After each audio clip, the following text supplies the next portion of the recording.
What's up, my Yugi Bros? I am the one, the only, the RJB0. Welcome to Casual Friday. Yes, this is a Captain America robe. You're just jealous because you don't have one.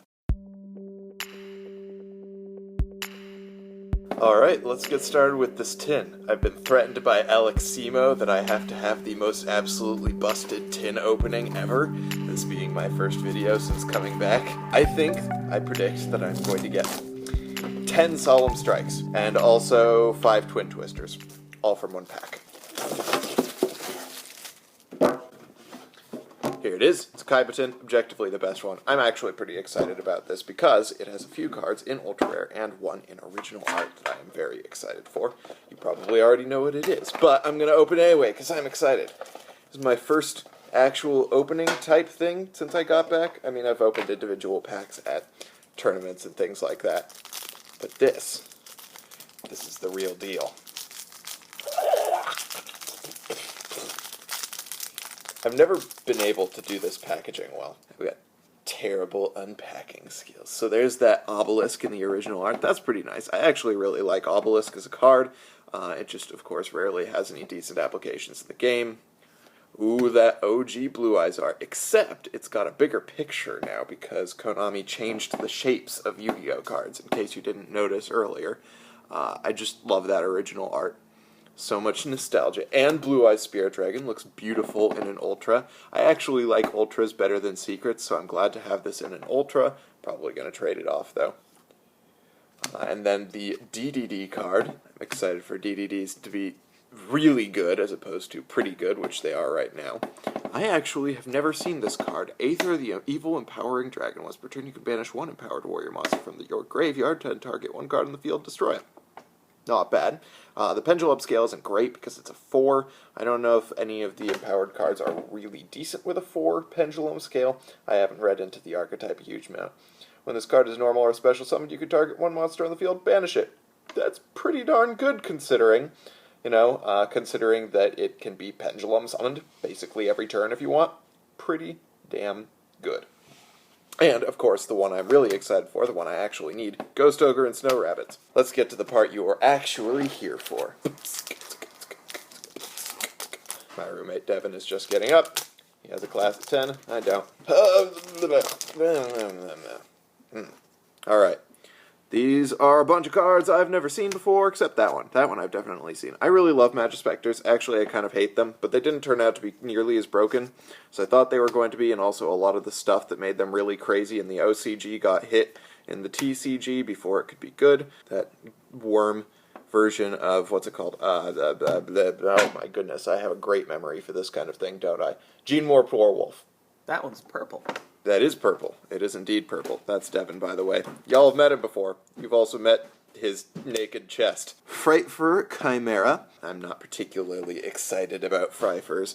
Frightfurs. And for my first holo, Ignite Templar. I remember Ignites being decent, except now not so much. They've basically been replaced by Metal Foes in the meta. And for my secret, Ultimate Providence. When a spell, trap card, or monster effect is activated, discard the same type of card, negate the activation. If you do, destroy that card. That actually has a huge amount of potential. We will get to that another time. I actually am going to be making a lot of videos in the future about cards that have potential and how to tell if a card has potential. And in this case, one of the big things, one of the big items is that if it is potentially really good but doesn't have a current application. I can describe a couple of the things that I think make something really a good card without good application in a future video. And for my super rare, I've got the Galaxy Eyes Full Armored Photon Dragon. That is not at all a bad super rare. It's also a really pretty card. I really like things that are generally black and blue in the game of Yu-Gi-Oh! Like Abyss Dweller is one of my favorite cards, and this one's really pretty. Even in super rare, I think this actually might have looked better as an Ultra, or even a secret, but, who am I to complain? And then this guy, the Twilight Ninja. Oh, there was a ninja that I didn't know about. I mean, is anything surprising that I don't know about it in the game right now? And there's the first pack. So, not too exciting, but that Ultimate Providence, I'm telling you, it has the potential. Oh my god. One of these days I will figure out how to open packs. I'm just totally incompetent right now. Fat stack. That's what I got. Alright, we got a Despot 6. I'm going to have to read so many of these cards. Super Rush Headlong? Those headlong can be an adverb. It's a very strange bit of language. That's something you probably didn't come here to think about. Dr. Frankenderp? Oh my god, his name is really Dr. Frankenderp. Devin, there's a card called Dr. Frankenderp. I also found out last night that there is a hoverboard called a Swagtron. Sorry, what? Did I not show you the Swagtron? No, you did not. In case, having a hoverboard wasn't enough to warn people that you were a douche. Ignite Paladin, my rare is Performable Elefhammer? Oh, because it's got a hammer. Thanks, Konami. And for my ultra, I got Gaia, the fierce... Charging Gaia, the Fierce Knight. That's what that card is. And for my secret... Oh, not bad. Clearwing Synchro Dragon is a pretty darn decent card. That's a good card to get. Of course, it was one of the secrets that I absolutely need since I'm not doing a lot with Synchro right now, but I am pretty happy with having that. And for my super, I have Dynamist Rex. And then more commons that I've never heard of before. Except the DD. Ferret Flame. Alrighty. And for my final pack. The final pack. It's final. Wow, and this one actually opened properly for me. Kind of. I have a low bar for what makes a good pack. And that includes things that open easily for me. Dynamis Stegosaur. Performapal Silverclaw. I remember using that when I first started using, what was it called? God, I'm terrible with names today. And Shiranui, the common Synchro. And for my rare, I got, a Kirin. Not a bad rare. I've been kind of hoping for Kaijus, but, I can actually just get those, trade them pretty easily. And for my secret rare, oh, that's an Ultra. Wow, I'm great at this. Fright for Sabertooth. And for my actual secret, oh my goodness, woo! Oh, and a Tatsunoko. That's not bad. I already have one, but, that is good trading material. And for my super, wow, I just chucked that thing.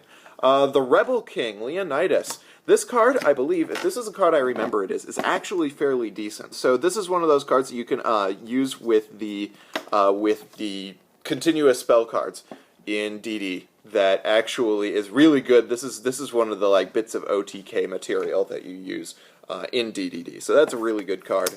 At least in the OCG version, since the TCG is actually usually different. I have actually played against it. Kyoto.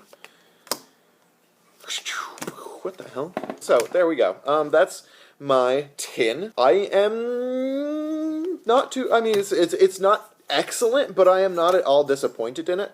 It would have been nice to pull a Solemn Strike at some point in my life, just because that's a darn useful card, and you will actually find out why I am actually considering putting serious cash into some of the new cards in the Q&A, which I will get to as soon as I do a quick recap. I almost squished one of the cards. Of course, I got the Ghost Ogre, which I'm really excited about, the Aether, the DDD, the Blue Eyes Spirit Dragon, the Blue Eyes... I almost call it the Blue Eyes Ultra Dragon, the Blue Eyes White Dragon, Obelisk, and then the Fright Fur, Ignite Templar, Ultimate Providence, which, like I said, I'm really excited about. This is a potentially really amazing card. Galaxy Eyes Full Armor, Gaia, Clearwing, not bad.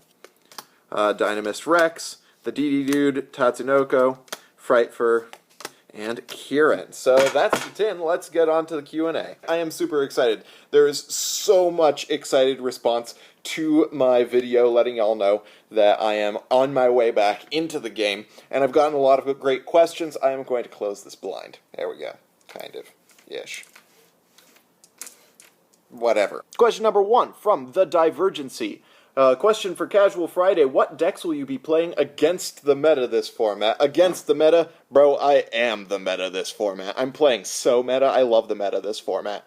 I've actually been much more into playing meta recently. Let me adjust this a little bit. Okay. Anyway, I have been really interested in the meta, basically ever since what is it called? The Duelist, is it Duelist Alliance? Was that the one that was ended? The Shadow format, the Shadow BA Satellar Knight format. I started really loving playing the meta then. I really liked playing the meta with Dragon Rulers too, but like now the meta is also really great. And you can probably predict, those of you who know me too well, which meta deck I am playing. If I were to play against the meta, however, I would actually, and this is a really cliche answer from me, I would probably play Chainbeat.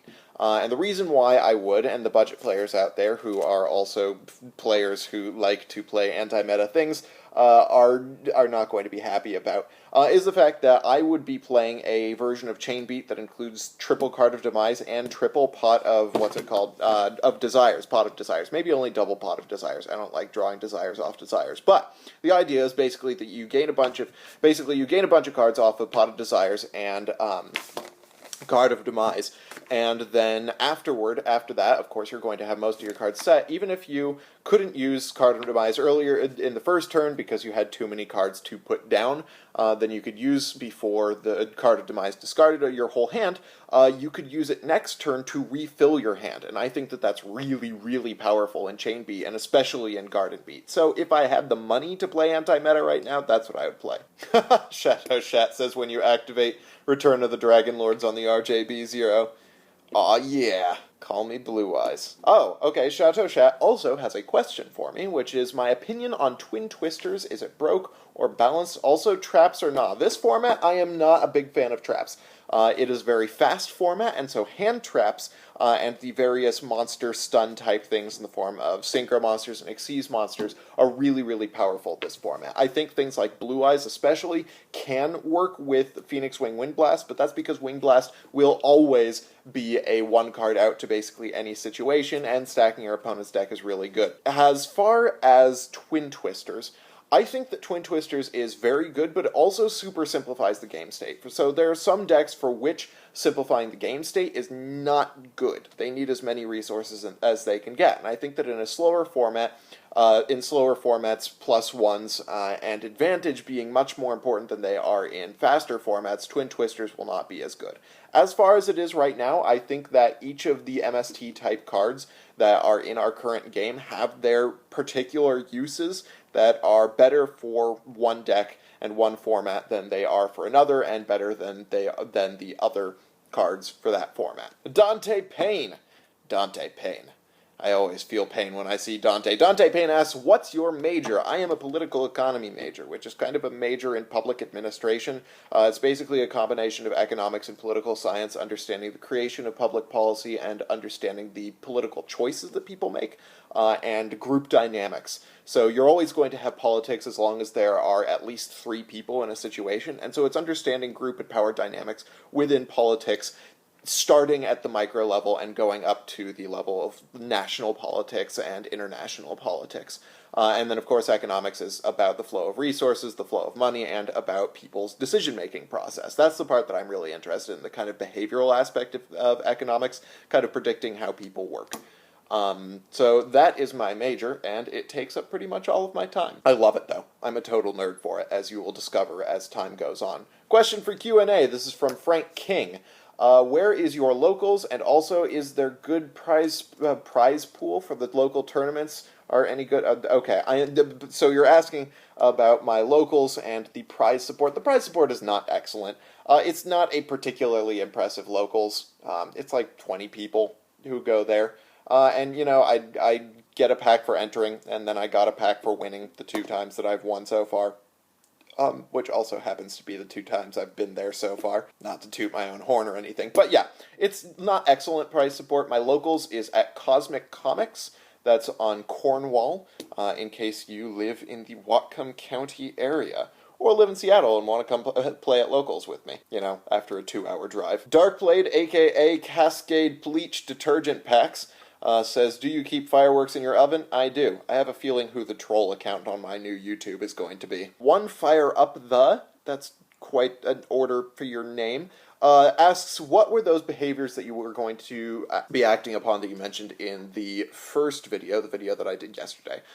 So largely those have to do with little things that I say and little things that I do, and they're mostly a matter of inclusion, and like I said, This is the last you are likely to hear about this from me. I want to make this point on the Facebook page and then make it in this video and then not harass anybody about it in the future. But the point basically is this. I want people to enjoy the game of Yu-Gi-Oh! And I especially want people to be able to enjoy my channel. I want it to be as pleasant an experience as possible. Some people have had really, really unpleasant experiences in their past. And I don't want people to be distracted from the content by that. And so there are a couple of things, a couple of jokes that I've made in the past or ways that I've talked that I do not intend to do in the future, and I'll explain that on the Facebook page. But basically, like I said, they are not a huge part of my personality. Probably for a lot of you, if I didn't tell you about it, you wouldn't even notice that I was doing it. But I just wanted to make a point of putting that out there because I would disavow those behaviors now. I want to kind of retroactively say that I wouldn't do that now, and that's something that I don't want to be a part of my channel. I'll let you talk about it for the people who want to look at my Facebook page and read about it. I don't want it to be a big part of my channel or discussion thereon.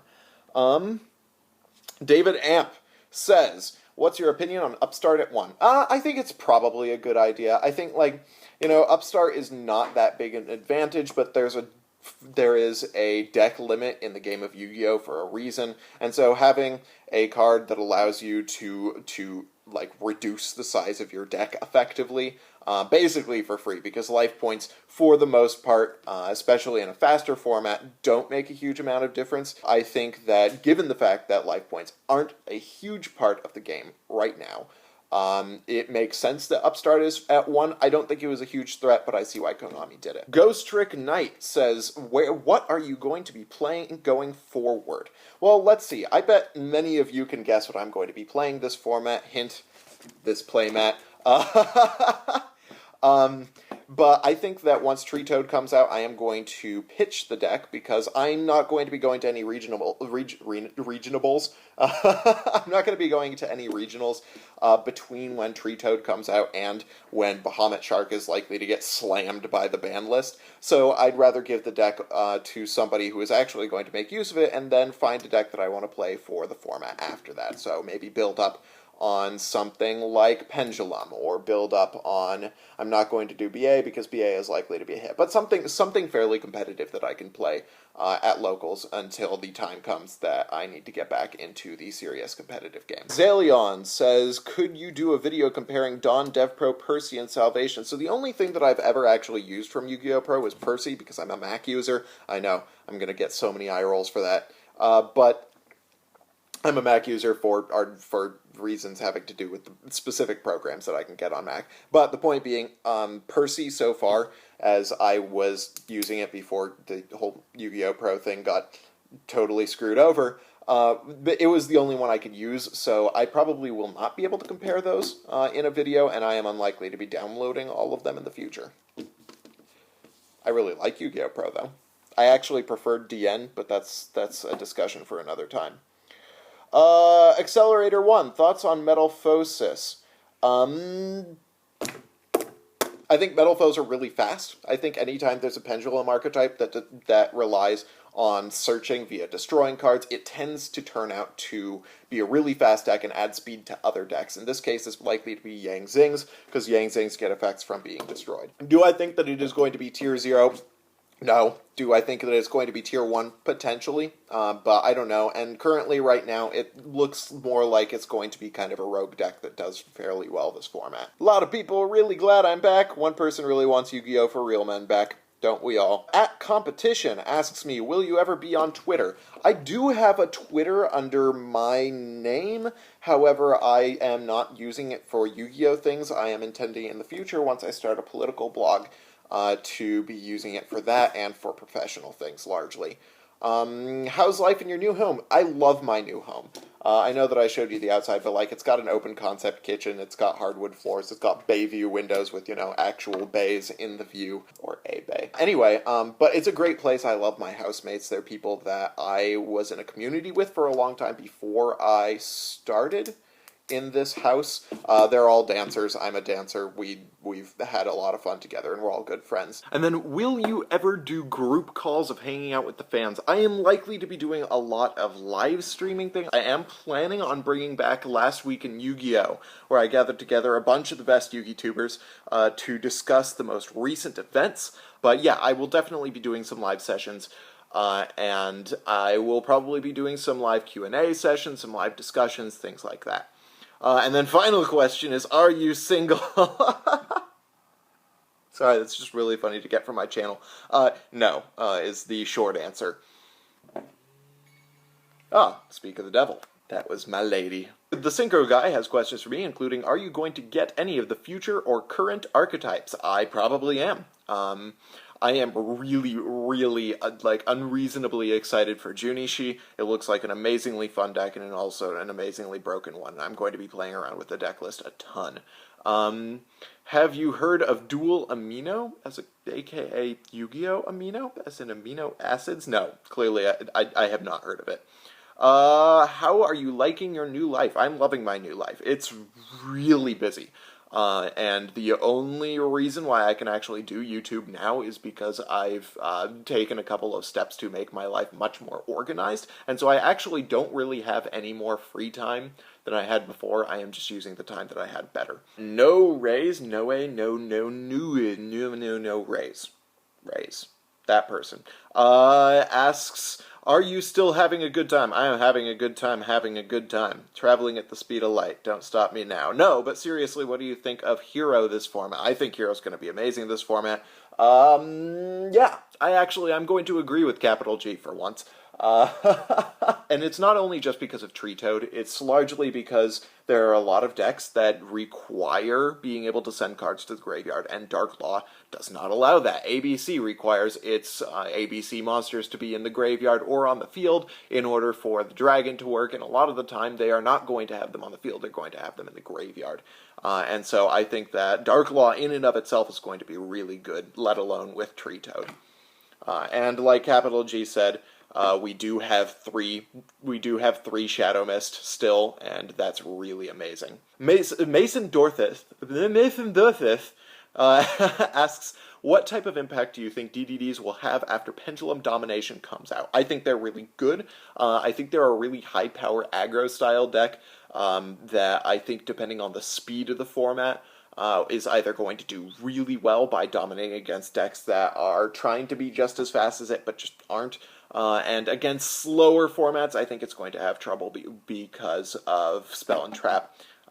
Because of defensive Spell and Traps. Okay, Yugi Skills, who I've actually met in person. Pretty cool dude. My question is, what are you most excited for? You seem pretty excited about a lot of things toward the end of this video. I'm really hyped for Mermails to be as good as they are. I'm also excited for, like I said, Junichi. I just absolutely love the current meta, and I'm loving playing competitively. I'm really excited to be getting back into the competitive game. pwnagestudios asks, how do you feel about Pot of Desires? I think it's really, really powerful. I think the access to an extra combo piece plus deck thinning is amazingly powerful, and a lot of people, yeah, you do banish 10 cards from your deck, but in a lot of decks, the decks that are more versatile, the decks that are more combo heavy, without needing a particular combo, it is amazingly good. Because you don't need specific cards in your deck. So if you are going to be losing those 10 cards, they aren't necessarily going to be absolutely vital cards for your deck. I think in slower formats it's especially going to be really good because slower formats rely on advantage a lot more than faster formats. So I think it's a really good card. I mean, I wish it wasn't as expensive as it was, but I understand based kind of on supply and demand. Yugi Pal asks, did you ever miss the game since your absence from Yu-Gi-Oh? Oh yeah. There were a lot of times when I did. I just really did not have the time to get back into it. In fact, I taught a couple of people in my house to play, just because I wanted to play Yu-Gi-Oh! Again. The Stone Dog 78 asks, what do you think of hybrid decks like Metal Foes Cosmo and Burning Abyss Lightsworn? Do you think mashups like those could be... Mashups. Do you think mashups like those could be viable? I'm not certain about those particular ones, but mashups are frequently very viable. And the reason is because a lot of archetypes have mechanics that make up for the other's weakness or use the other's cost as an advantage themselves. Angel Gonzalez asks, what is your opinion on the new Ancient Gear support? I think it's really powerful. I still don't think it's enough to make Ancient Gear really good, but I do think it is enough to make Ancient Gear splashable. I think Ancient Gear as a deck would just be way too slow. Nim Nim asks, as far as the YugiTube community in itself, what are you most excited to return to? I'm really excited for Last Week in Yu-Gi-Oh! I'm really excited for live streams. Live streams have been so much fun. I'm really enjoying The Last Great Yu-Gi-Tuber. I think there are a lot of good entries coming out of that, and there are some good channels that have just started up that are amazingly unknown, and I'm really looking forward to supporting them and doing collaborations with people. Just collaborations and hanging out with other Yugi-tubers online.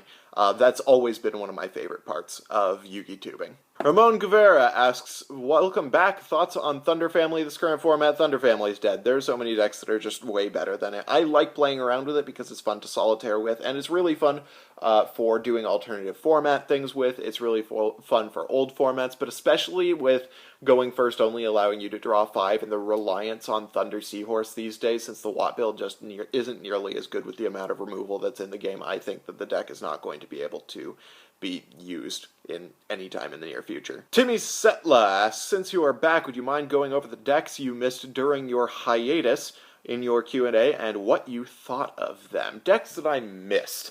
I largely missed the Necros format. There were a couple of games where I fought against Necros, but I largely missed that phenomenon.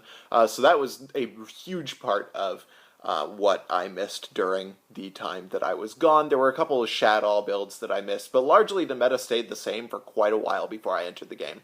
I played around with Pepe online a bunch. I think pendulums are a lot of fun.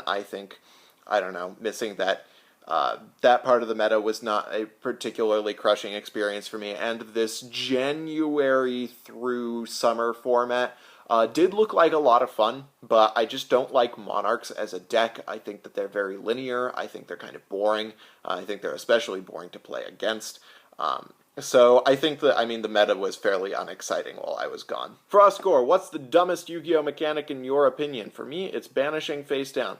God, there are a lot of ones for this one. Yu-Gi-Oh! Is a dumb game. It's probably cards that activate in the graveyard. As a Mermail player, that's probably really surprising, but the thing is, cards that activate in the graveyard tend to turn costs into advantages, and I think that is just, that removes the point of having a cost and makes the game just probably a lot less healthy. I really love Mermails, but honestly, that kind of mechanic is not good for the game.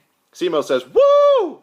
Yule Franz asks what my favorite suit is. I don't know if I have a favorite suit. I really like different combinations of colors and things like that. I'm very much a blue and earth tones kind of guy, so you'll see if, you actually see any of the outfits that I usually wear. It's usually like blues and browns. Galactic God says, welcome back. I wonder what soda you will be drinking for Casual Friday. I totally forgot about the soda. I was going shopping last night. I was like, I definitely need the Megatin. Totally forgot about the soda.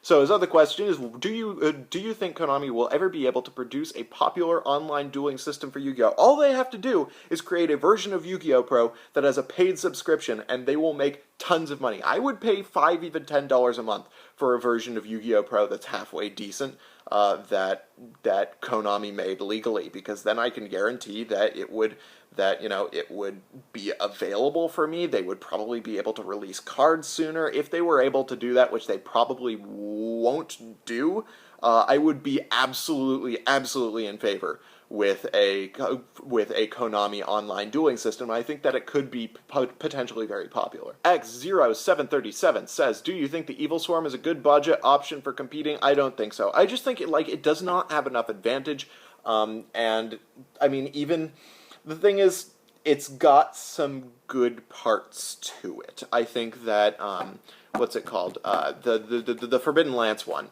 Pandemic. Is it Pandemic? Yeah, I think it's Pandemic. Really protects Ophions from a lot of the threats to this format, but if it ever became a thing, decks would be so fast to be able to side for it. People would basically make it obsolete immediately if it became at all competitive. And that is including, of course, the fact that Ophion stops special summons of level 5 or higher, which means also the Kaijus, and also Blue Eyes, and a lot of the decks that are really good this format would be stopped by Ophion, but I just think there are too many outs that people know about for Evil Swarm these days because it's been around for so long. Nick T asks how I feel about the current and future legacy support for Blue Eyes, Dark Magician, Dark Lords, Monarchs, etc. I'm really enjoying the way that Konami is doing legacy support so far. The one that I am really excited for is Blue Eyes. I absolutely love Blue Eyes. I've always loved Blue Eyes based decks, and I think that my only issue with the current Blue Eyes is it's fairly linear as a deck, and I tend to not like decks that are like that, you know, have a particular direction that they always seem to go. I mean, Mermails are largely an OTK-based deck right now, so that's a little bit hypocritical for me, but that's also just because I absolutely love the deck. Shadow Slashing asks, opinion on Tree Toad. I think it's broken. I think that it is going to be a major force in this game. I think that it's also yet another floodgate monster, and we have tons of those, and we managed to deal with it, but I do think that it is going to be very powerful, this format. I don't think there's a huge amount more to say about that.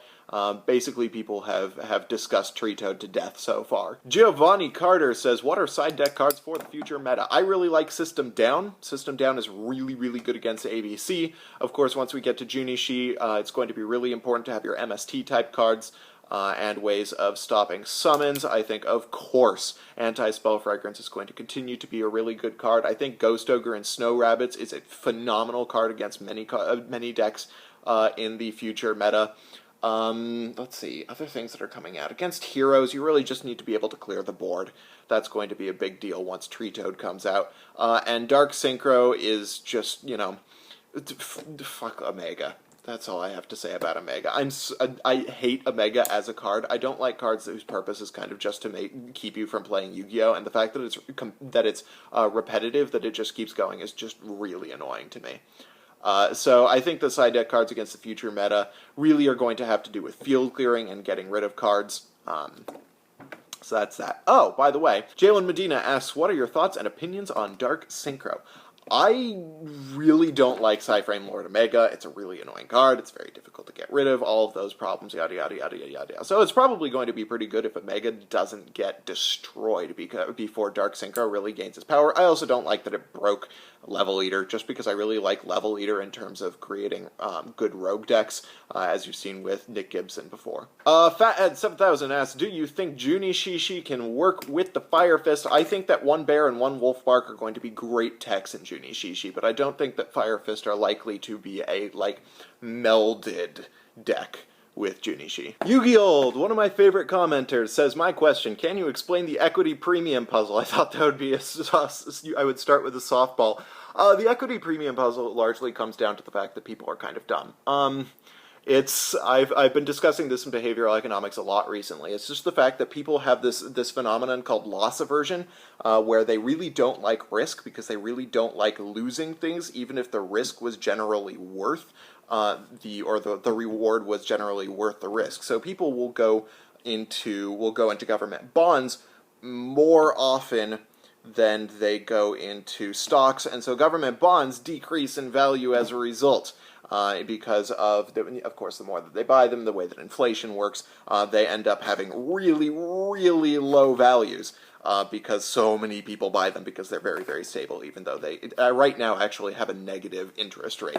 I will try not to go into economics too much in these videos, but since you asked. Jinzo94 asks, what do you think ABC will be the best deck of next format? What do you think of Metal Foes Yang Zing? I already talked about Metal Foes Yang Zing, but I think ABC is going to be a really, really powerful deck. However, the TCG has largely figured out its way around it. The TCGA has been preparing for it more than the OCG got to, and I think that also the TCG plays differently, and we are going to be using a lot of board clearing anyway, and really it just comes down to, in this current format, getting rid of the Dragon Buster and then whooping your opponent in terms of life points. It will be definitely a good deck, though. Geranium Battle asks, your use of the word y'all intrigues me. Are you originally from the southern United States and you went to Seattle for college? No, I just pretty much like y'all because it's very convenient. It's a one-word way to talk to a lot of different people, and it sounds good. It actually doesn't sound that great. 2, will the Stupid Deck of the Month series come back if you get a good deck entry? If somebody wants to submit a deck that I could cover, I would be absolutely willing to think about covering them. I don't know if I can do Stupid Deck of the Month otherwise, mostly because, as see above, I do not really have access to any online platforms. Edward Braden asks, what is your opinion on Raid Raptors? Is it a good deck? Meh, it's alright. It's a decent rogue deck. I don't think it's particularly impressive in light of the fact that a lot of the things that it can do in terms of putting down boards, in terms of generating advantage, other decks currently can do better for the most part, but it can also use back row in ways that other decks can't. I think that it may be a sleeper deck for a slower format if it continues to hold on to the type of support that it has right now. So that's all I've got for Casual Friday today. I will remember the soda next time, and hopefully also do an opening. We'll see. I don't have the most money right now, but I do enjoy doing openings, and Q&As are always fun. I always love these Q&As, so shoot me your questions in the comment section below for next week's Casual Friday. If I didn't get to you this week, I will try to get to you next week. This was just going to be a long video because everybody was going to have questions after my last video. Anyway, tomorrow I hope to be discussing Junichi. I don't know if I'll have the time, but I am probably going to try and get to it. Pretty much everybody has discussed Junichi right now, so it'll be pretty short. But I am going to be doing some videos in the near future, including a few top 10s and some discussion of improving yourself as a Yu-Gi-Oh! Player. Meanwhile, I hope you guys liked this video. If you did, hit that thumbs up button. If you didn't, let me know why in the comment section below. Of course, subscribe for more decks, discussion, analysis, and general Yu-Gi-Oh! Shenanigans. Thank you guys for watching. I am your host, the one, the only, the RJB0, and I got a jet because I'm late for class.